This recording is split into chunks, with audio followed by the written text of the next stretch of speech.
Broadcasting live from Forward Observer Central Command in Austin, Texas. It's the man always out front on the issues. You're listening to Out Front with Samuel Culper.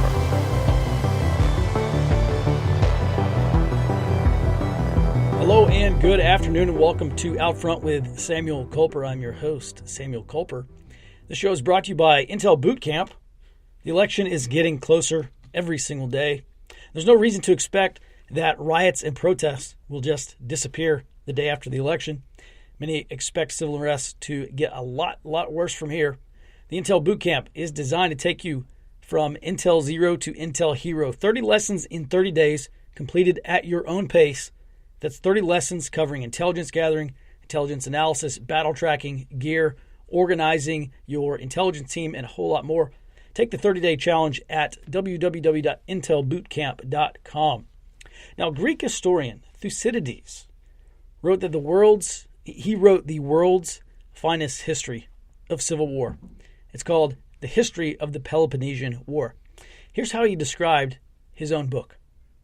Quote, "It will be enough for me if these words of mine are judged useful by those who want to understand clearly the events which happened in the past and which will, at some time or other, and in much the same ways, be repeated in the future. My work is not a piece of writing designed to meet the taste of an immediate public, but was done to last forever." End quote. In essence, history is going to repeat itself. Read this book and look for the signs that history is repeating itself. History is riddled with warnings about civil war and collapse. We have the blessing of living with enough history behind us that we can recognize patterns, we can recognize cycles. These things exist. Time and time again, history shows us that empires and civilizations follow a pattern. They rise, they fall, they collapse, they are replaced with something new. Sometimes they're replaced with something better. Sometimes they're replaced with something worse.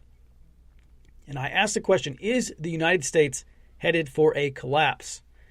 And I've never been more certain than the answer is yes. Now, I hate the term collapse in general. What does it even mean? We're talking about 100% collapse, 50%. What does this collapse actually look like? What is it going to look like? Well, one of the most important things that we can do in intelligence as collectors, especially as analysts, is to be deliberate and precise with our words. Good intelligence should be clear and concise. And as an intelligence analyst, trying to provide my commander with accurate intelligence, nothing made that task more difficult than having to read vague or poorly written intelligence reports.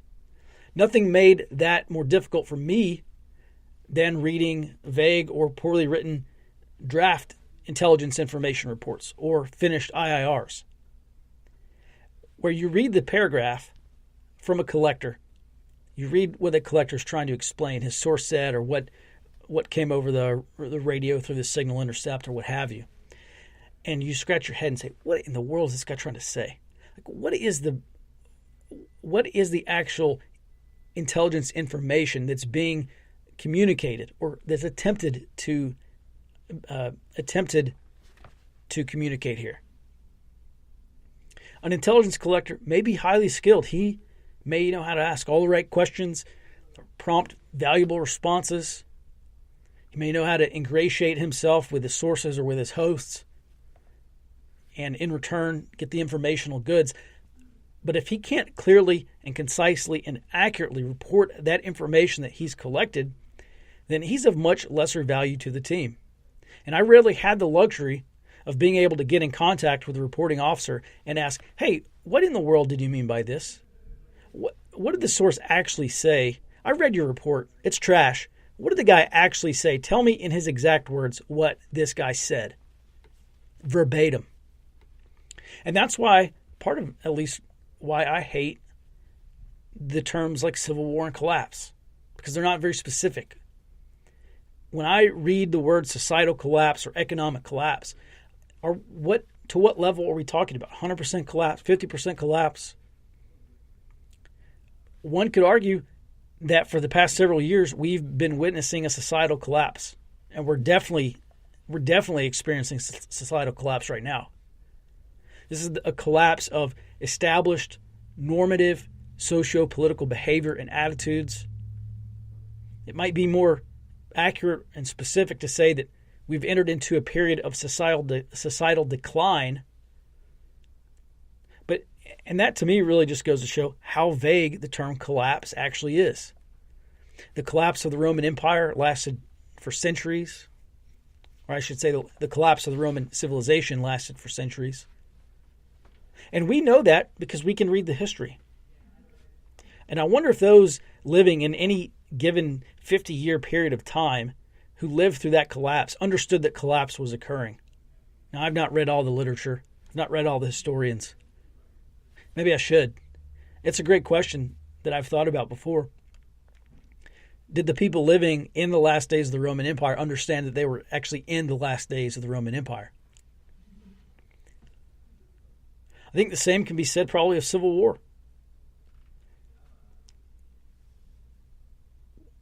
People in the very beginning of the Civil War, by the way, I read this book called Rebel Yell. It's a biography of Stonewall Jackson. It's a fantastic book. But in the beginning, the first battle, first Manassas, there were spectators, and they sat up on the hill. And, William and Samantha got their spectacles and their binoculars out to go watch this war, and it was going to be over in days. And then it wasn't. And I think that's a really good illustration of how our expectations can be so far from reality that we don't even have a sense exactly of what's going on. And I think that's where the United States is today. I don't think the average American has the sense or has a frame of reference or understands the historical context to really see what is going on right now. Now, yeah, there's protests and riots. And yeah, we've been through periods of protests and riot before. And it's going to, it's eventually just going to go away. And, here in a couple of years, we're going to be on to bigger and much better things, and America is going to last for another 1,000 years, whatever, right? Well, part of the problem is that if America is not preparing for reality, if America is not preparing for what will become reality, and what, by the way, day by day is becoming reality for a lot of people because more and more people are seeing exactly what's going on. If we're not deliberate in our understanding of these threats, and if we can't properly view these events for what they really are, then people are not going to be prepared, and the level of need and dependency is eventually just going to go through the roof because people are not prepared for this stuff. So one way that I look at collapse is on a scale of 1 to 100. Where are we now?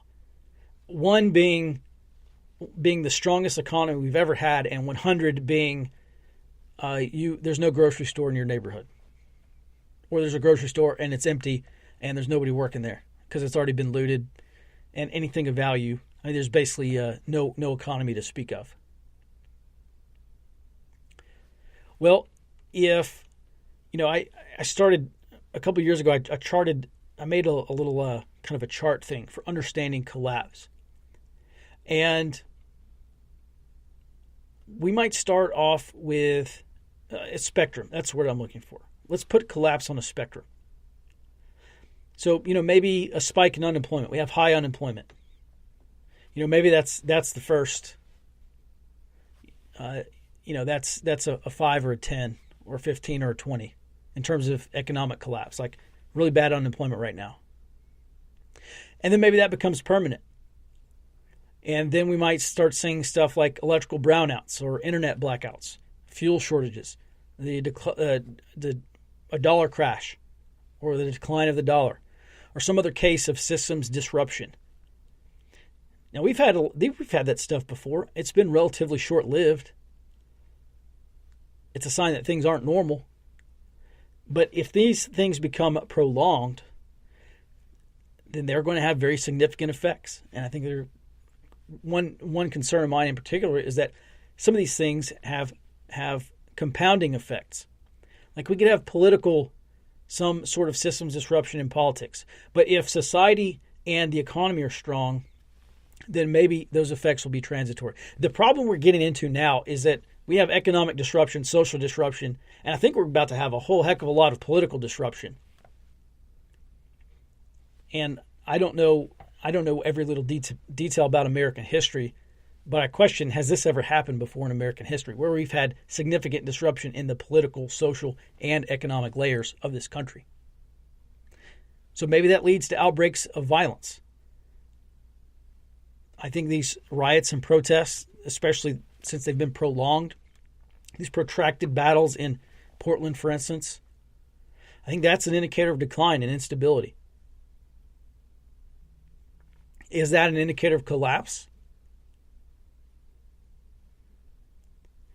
When we look at this level of stability and unrest or criminality or violence, if that stuff starts trickling out of the cities and into the suburbs, is that an indicator of collapse?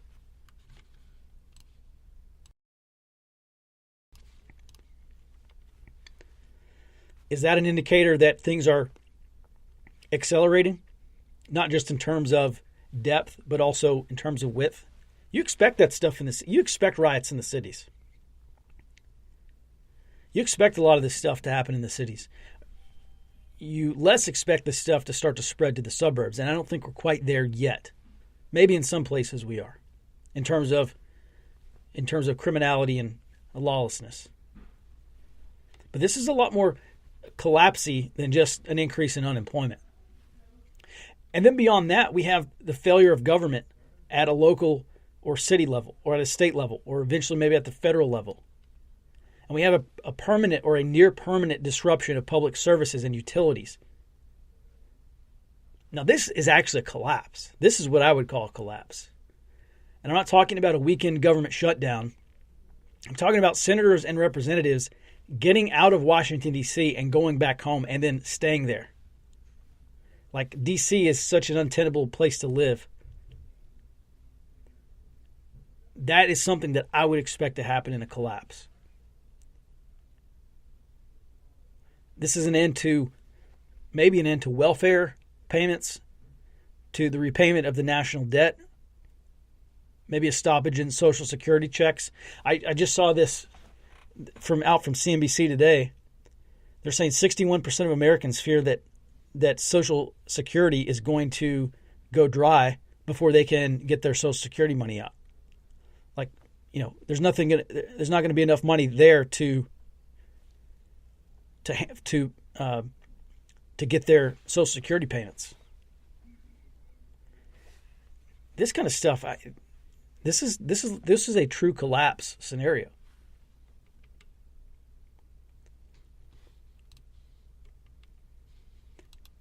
One thing I started tracking a couple of years ago was I started deliberately looking for this indicator.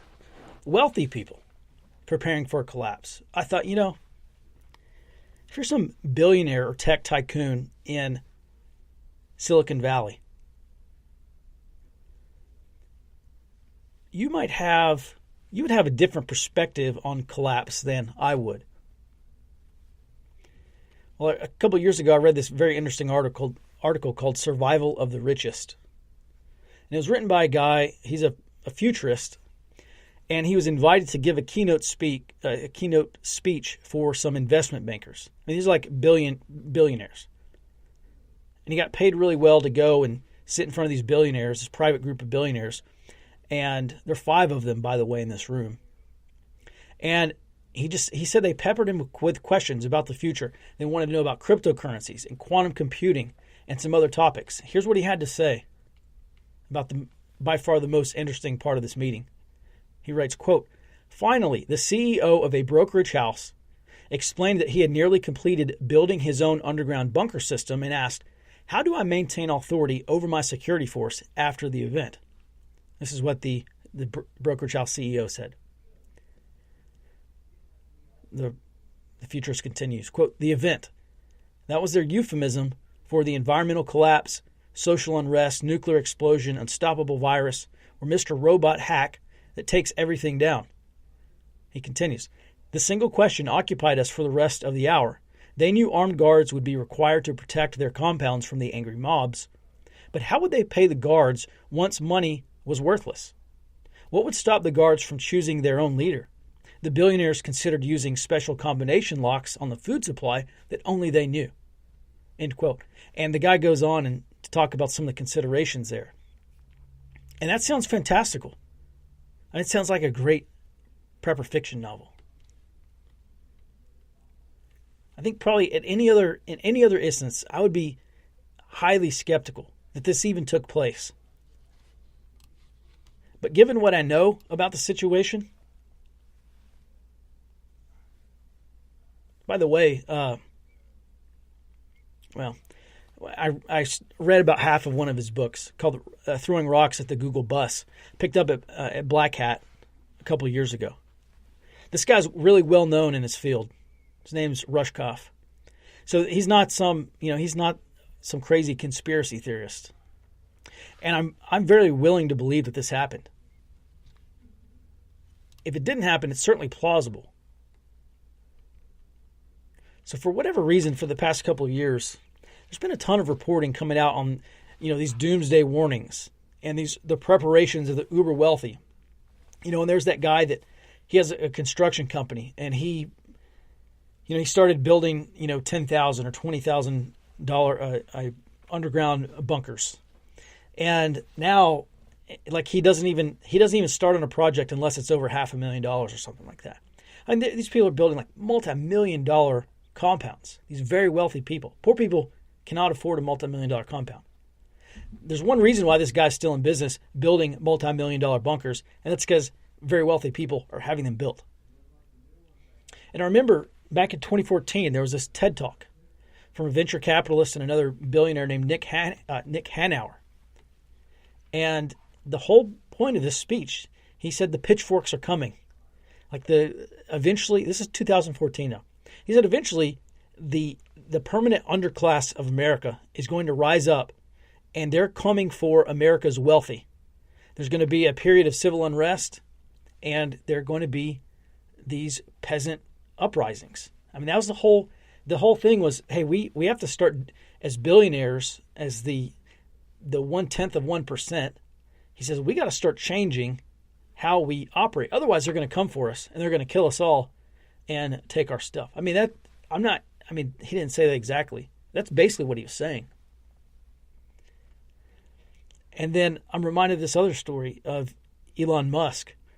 And he explained, I don't remember if this was on Joe Rogan or what, but he explained why he started SpaceX, his space exploration company. And that's because he said he went to go visit NASA, and he asked one of the top people at NASA what they're doing to prepare for an extinction level event on Earth. And Musk, he says it's statistically probable, like it's eventually going to happen, that there's going to be some threat that wipes out human existence on Earth. And he asked the NASA guy, what are you doing to prepare for this? And the NASA guy said, nothing. And so Elon Musk said, we got to get to Mars. We have to get to Mars to save humanity. That's essentially what he said. And then, there's this long slew of these billionaire prepper articles that have been published since, I don't know, probably since 2008 or 9, 2010, 12, 14, for certainly by then. And these guys were tech billionaires in the Bay Area in California, and they were buying up these properties in Montana and Wyoming and other places as survival retreats. And they had one of these guys had hired a helicopter pilot, and like this pilot's full-time job was to make sure that this helicopter's ready to go, pick up his family, take him out of L.A. or Mountain View or wherever, or San Francisco, and take him up to by helicopter, take him up to the mountains. Back to this article, Rushkoff starts talking about some reasons why he was somewhat hopeful for the future. And here's what he writes. He says, quote, these billionaires, they were amused by my optimism, but they didn't really buy it. They were not interested in how to avoid a calamity. They were convinced that we are too far gone. For all their wealth and power, they don't believe they can affect the future. They're simply accepting the darkest of all scenarios and then bringing whatever money and technology they can employ to insulate themselves, especially if they can't get a seat on the rocket to Mars. And so my conclusion here is yes, at some point this might feed some confirmation bias, but I've been skeptical about collapse. In terms of Mad Max, I've never I wrote SHTF Intelligence, a 200-page book back in 2015. It was published, and even then, in the preface or the foreword to that book, I even say I don't expect this like overnight Mad Max collapse scenario. I think we're going to have a slow burn. I think things are just going to get progressively worse. We're going to go through a period of probably decadal decline, and then we're just going to wake up one day and be like, "Holy cow, things are really bad." That's what the average American is going to do. So in order to counteract my confirmation bias, instead of saying, oh, this guy thinks there's going to be a collapse. Oh, this guy says there's going to be a collapse. These are very important, wealthy people, and they think there's going to be a collapse. So there must be a collapse. That's confirmation bias. So I started looking at the alternative views, alternative pictures, or alternative futures. And one thing that I can't get away from is the number of historians and futurists and social scientists and all sorts of people were talking about collapse. And I came across this article. So, of course, we know John Glubb. Everyone freaking knows about Sir John Glubb. He wrote this book called The Fate of Empires. And basically says, the average lifespan of an empire is about 250 years. That's 10 generations. So, we here in America, we might be in the 230s or 240s in terms of the age of this empire. And if you want to say, the Monroe Doctrine or, the American empire didn't start until the Spanish-American War, whatever.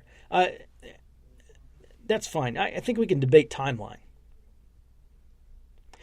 But one thing we can't debate is the life cycle of empires, because Sir John Glubb makes that known. He goes through and documents 247 years, 208 years, 231, 233, 207, 246, 267, 250, 250, 234, 250. He does this study of empires from their founding until roughly to their fall, roughly 250 years. There's another guy named J.D. Unwin. He wrote this book called Sex and Culture. And he says that it takes about 75 years or 3 generations from the point of unrestricted sexual access for a culture to collapse or to be conquered. So basically, once there's unrestricted sexual access in a culture or in a civilization, you got about 75 years, 3 generations until collapse or until it's conquered. And, if we want to say we go back to the 1960s, the whole free love, then that would put American collapse sometime in the 2030s, roughly. There's another very interesting thing about the study of currencies, global reserve currencies. They typically last for somewhere between 80 to 100-ish years. So the Portuguese had the global reserve currency for 80 years, from 1450 to 1530, followed by Spain for about 110 years, followed by the Dutch for about 80 years, followed by the French for about 95 years, followed by Britain for about 105 years, followed by the United States. And so if we use Bretton Woods, or the end of World War II and the beginning of really the American century, 1945 to maybe 1950, then that would put on this track somewhere between 80 and 100-ish years. That would put the United States on track for collapse sometime between 2045 and 2050. It might go a little bit longer. It might be a little bit shorter. Peter Turchin, I've talked about Peter Turchin plenty before. But he's talking about social upheaval. He predicted back in 2010, 2020 was going to be, he predicted in 2010 that 2020 was going to be the major point of conflict. And, he talks about this long period from 2010 to 2050 in his book, Secular Cycles and Cliodynamics. And there's another book called The Limits to Growth. And those authors put the beginning of the collapse of this kind of techno-industrial society, as it's described, somewhere around 2030. They say that there are limits to growth. You get too large, and you stop growing and you start collapsing. They say that's going to begin happening for the United States around 2030.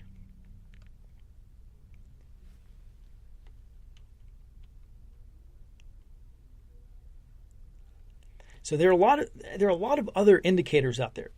Very smart people who look at collapse and life cycles from different perspectives, different points of view.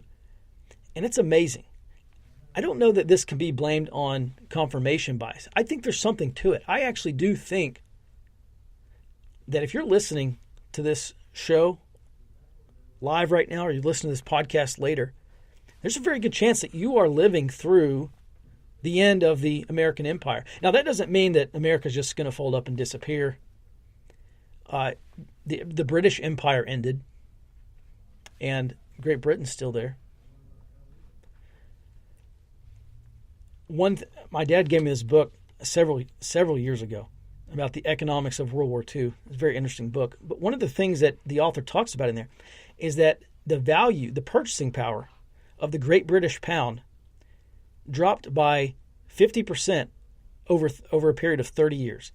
The pound lost 50% of its purchasing power over the course of 30 years to the U.S. dollar. And that happened because the British Empire was in collapse. They had a series of revolutions in their colonies. They lost a bunch of colonies. They lost trading routes. They lost valuable trade routes and access to supplies and the things that really made the British Empire what it was.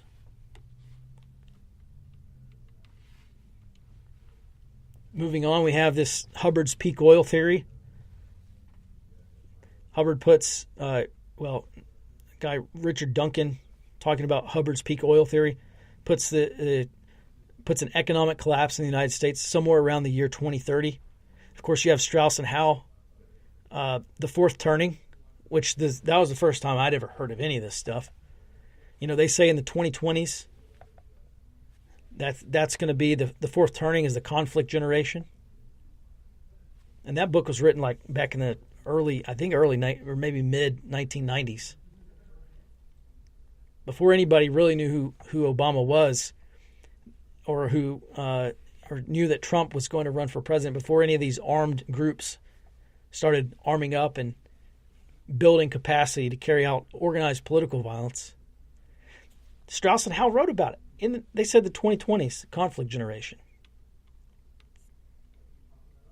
There's another book, and actually I need to finish reading this book, and I need to finish my notes.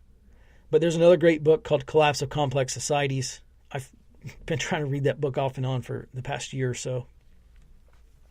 But that's, again, reading that book, I have so many parts of that book underlined because I'm reading it and like, holy cow, this is the United States. This is exactly what's happening. The collapse of complex societies.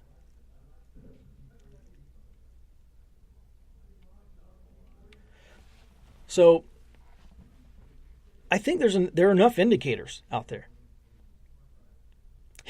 based on history, based on cycles, the lifespan of empires and civilizations.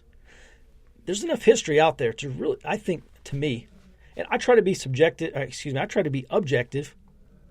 I try to understand things objectively. I try to arrive at rational, logical conclusions. I try to be as accurate as possible in what I think, in my expectations of the future. Because if you have inaccurate expectations of the future, you are not going to be preparing for the right things. And I want to be very prepared. I want to set, this is not just a survival thing for me. This is like, what am I doing today to set up multi-generational survival strategies? What can I do today to make sure that I don't have to worry about my kids or my grandkids or maybe their kids because of some of the things that I'm doing today? that's probably a fool's errand. But it keeps me occupied. I'm highly occupied with doing that for some reason. So, all this is to say, I think we're living through it. I think we are living through it. And I just posted that video to YouTube. Was it yesterday or maybe Tuesday? Probably, yes, I think it was yesterday. And I say, historians might very well look back on November 2020, the election, as the turning point for the U.S. empire. The point of no return. And maybe that won't be the case. I'm concerned that it will be. And that does it for today's show. Thanks for listening. I'm going to be back on the show tomorrow, 2 p.m. By the way, I'm pretty flexible with what time I do this show every day. And if there's enough interest, I would love to do an open line Friday, a la Rush Limbaugh, who's really my kind of radio, I don't know, he's not really my hero, I guess, but I used to fake sick. I used to tell my parents I had a stomach ache on Fridays so I could stay at home and listen to Open Line Friday. This is like when I'm in the 3rd grade. So I look at what Rush has done, and by the way, Herman Cain, I used to listen to his show. Rest in peace, Herman Cain. It's incredibly sad to hear about. Passed away from COVID.